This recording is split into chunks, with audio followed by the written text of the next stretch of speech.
आतापर्यंत कथेमध्ये काय झालं हे जाणून घेण्यासाठी याआधीचे भाग नक्की ऐका. प्लेलिस्टमध्ये तुम्हाला या कथेचे आधीचे भाग तसेच इतर कथांचेही पूर्ण भाग ऐकायला नक्की मिळतील. तेव्हा चॅनलच्या पेजवर जाऊन प्लेलिस्टमध्ये नक्की जा आणि कथेचे संपूर्ण भाग तसेच इतर कथाही नक्की ऐका. वळूया कथेच्या पुढच्या भागाकडे. दुसऱ्याची बायको भाग 5. किती वेळपासून दारावरची बेल वाजते. ती बेल मेली कुणाला ऐकूही येत नाही, की ऐकू येऊनही मुद्दाम कोणी दार उघडायला जात नाहीये. रविवारी म्हणायला सगळे घरी, पण कुणाची एखाद्या कामाला मदत म्हणून नाही. लीलाबाई स्वयंपाकघरातून ओरडत होत्या. तव्यावरची शेवटची पोळी शेकून त्या दार उघडायला बाहेर आल्या. श्यामराव हॉलमध्ये पेपर वाचत बसले होते, तर प्रणीत कानात हेडफोन टाकून FM वर गाणी ऐकत बसला होता. लीलाबाईंनी दोघांकडं बघून एक जळजळीत कटाक्ष टाकला. काय नजारा आहे. एक जण पेपरात तोंड खुपसून बसलंय आणि एक कानात बोळे टाकून. मलाच मेलीला काही काम नसतं, नाही का? लीलाबाई श्यामरावांकडं बघत बडबडतच दरवाजा उघडायला गेल्या. कपाळावर 1700 आठ्या घेऊन त्या दरवाजा उघडायला गेल्या, मात्र दरवाजा उघडल्याबरोबर त्यांच्या चेहऱ्यावर आनंदाची लकीर उमटली. ममू, अगं किती दिवसांनी आलीस? आणि फोन करून सांगितलंही नाही की येते म्हणून. तुझ्या आवडीचा बेत केला असता ना. लीलाबाई आपल्या लेकीला ममताला म्हणाल्या आणि ममता त्यांच्या गळ्यात पडली. आता दारातच बोलणार आहेस का? आत तर येऊ दे, ममता म्हणाली आणि घरात आली. बाबा कसे आहात? सोफ्यावर बसलेल्या श्यामरावांकडे बघत ममता म्हणाली. मस्त, मजेत. तुझी आई पोटभर जेवायला देते आणि सोबतच पोटभर कडवट शिव्याही देते. त्यामुळं कसं मला शुगर, BP व्हायचं काही कामच नाही राहिलं, श्यामराव म्हणाले आणि एकटेच हसले. काय हो बाबा, असं का म्हणता? ममता म्हणाली. तू त्यांच्याकडं लक्ष देऊ नकोस. रोजचंच आहे त्यांचं. बरं, चहा घेतेस का की जेवायलाच बसतेस? लीलाबाईंनी तिला विचारलं. जेवायलाच बसू ग थोड्या वेळानं. तू आधी ग्लासभर पाणी दे. ममता मस्त रिलॅक्स बसली. लीलाबाईंनी पंखा सुरू केला आणि त्या लगोलग स्वयंपाकघरात गेल्या. पाणी बिणी तरी जरा हातानं घेत जा स्वतःच्या, श्यामराव ममताला म्हणाले. तुमच्या पोटात का दुखतंय? एवढे दिवसांनी आली आहे पोर, बसू द्या ना निवांतपणे. लीलाबाई पाणी घेऊन आल्या. इतके दिवसांनी म्हणजे? मोजून 4 दिवसांनी आलीये, शामराव म्हणाले. मग काय झालं? बिचारीला इथं आलं की तेवढेच निवांत क्षण मिळतात, लीलाबाई म्हणाल्या. जाऊ दे आई, बाबांना मी इथं आलेलं आवडत नसेल तर मी येत जाणार नाही. ममतानं तोंड वाकडं केलं. तू कुणाच्या गोष्टी मनावर घेते? चल, आपण आतल्या खोलीत बसू. लीलाबाई ममताला घेऊन आतल्या खोलीत गेल्या. दोघी मायलेकी गप्पा करू लागल्या. आई ग, जरा म्हणून कामाला हात लावत नाही म्हातारी. नुसती बसते आणि आज्ञा सोडत असते. आणि मध्ये मध्ये मला मूल होत नाही त्याचे टोमणे तर वेगळेच देत असते. दिवसभर आपल्या पोरीसोबत फोनवर गुलुगुलू बोलत असते.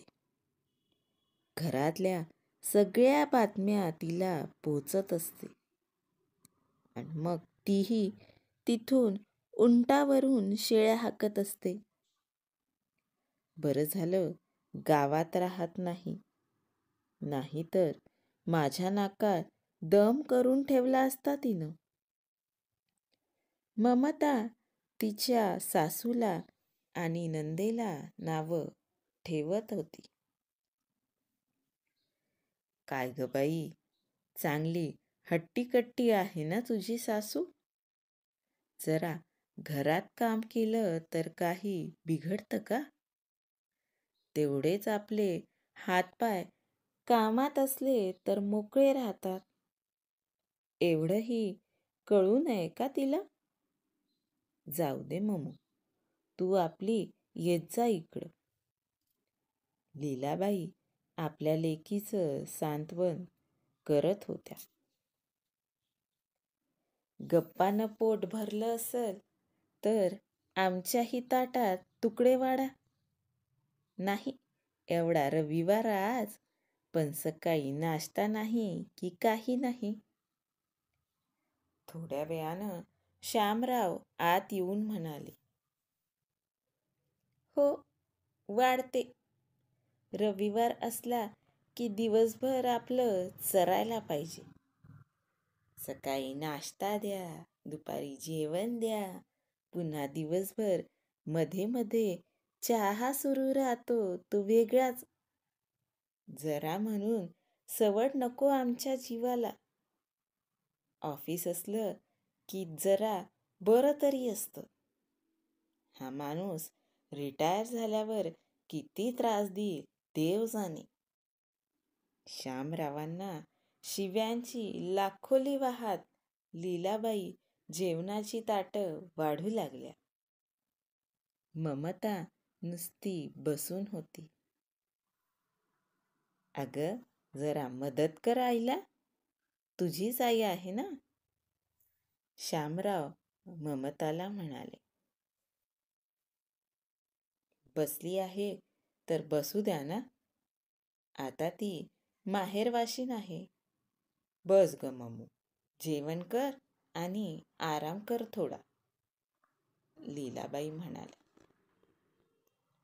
आराम कसला ग आई, घरातली साबणं निरमा वगैरे संपला आहे, तोच घ्यायला निघाले होते, पण तुझी आठवण आली म्हणून इकडं आले, ममता म्हणाली.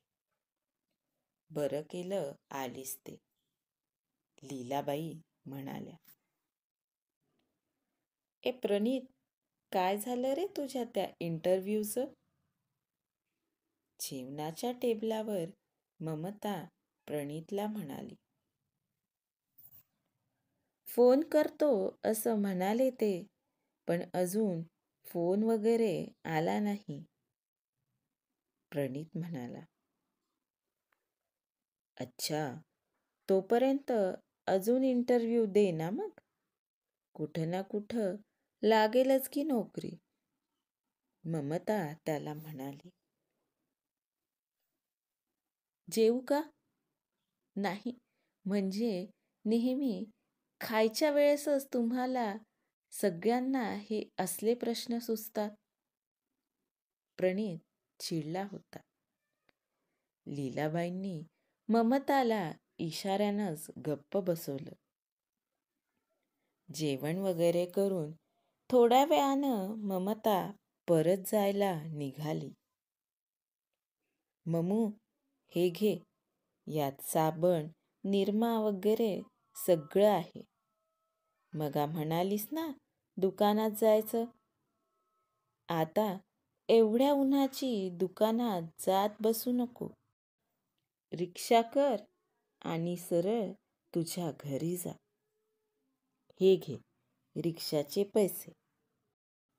उगी तुला कोणी हिशोब विचारायला नको म्हणून दिले. लीलाबाईंनी तिला एक पिशवी दिली आणि सोबत पैसेही. पिशवी परत देशील हा? अगं, म्हणजे पुढच्या चक्रेत परत सामान द्यायला लागेल ना, म्हणून म्हटलं. आणि मिनूही येते ना अधूनमधून, तिलाही सामान द्यावंच लागतं. शामराव खोचकपणे म्हणाले. गब्बसा हो, लेकी बाळीला देणं काही वाईट नसतं. भरभराट होत असते लेकीला दिलं की. लीलाबाई शामरावांना म्हणाल्या. जाऊ दे आई, मीच येत जाणार नाही इकडं. तसंही माझ्या सासरी मी कुणाला आवडत नाही. आणि आता बाबांनाही मी इकडं आलेलं सहन होत नाही. ममता वाकडं तिकडं तोंड करत घराच्या बाहेर पडली. काय हो, काय गरज होती तिला बोलायची? आपलीच लेक आहे ना. आधीच तिच्या पदरी मूल नाही म्हणून तिच्या सासरची लोक तिला टोचून टोचून बोलत राहतात. इथं येऊन तिला थोडा वेळ सुखानं राहू द्यायचं तर ते नाही. लीलाबाई रागानं म्हणाल्या. कमाल आहे तुझी. साधं बोलूही नाही का घरात? शामराव म्हणाले. हो, तुम्ही साधंच बोलता. माझ्याच तोंडाचा पट्टा सुरू राहतो. आणि हा पोरगा तर काही बोलतच नाही. ह्याला कधी नोकरी लागेल आणि कधी याचं लग्न होईल ह्याचं यालाच माहिती. लीलाबाई म्हणाल्या. कारण कोणतंही असो, गोष्ट बरोबर माझ्या नोकरीवर आणि लग्नावर येऊन थांबते. प्रणितही चिडला होता. अरे मग शोध नोकरी, कर लग्न आणि संपव विषय एकदाचा. लीलाबाई म्हणाल्या. जसं काही मी मुद्दामच नोकरी करत नाहीये, हो ना? आता परवा इंटरव्ह्यू द्यायला गेलो होतो. इंटरव्ह्यूही चांगला झाला होता. असं वाटलं त्या लोकांचा कॉल येईल, मेल येईल, पण काहीच आलं नाही तर मी काय करू? थांब, दाखवतोच तुला. प्रणित त्रागा करत होता. त्यानं रागातच कॉम्प्युटर सुरू केला आणि स्वतःचा मेल ID उघडला. इनबॉक्समधला मेल बघून प्रणित जागचा उडालाच. काय होता मेल? पाहूया पुढच्या भागात. आजचा भाग कसा वाटला कमेंट करून नक्की सांगा. धन्यवाद.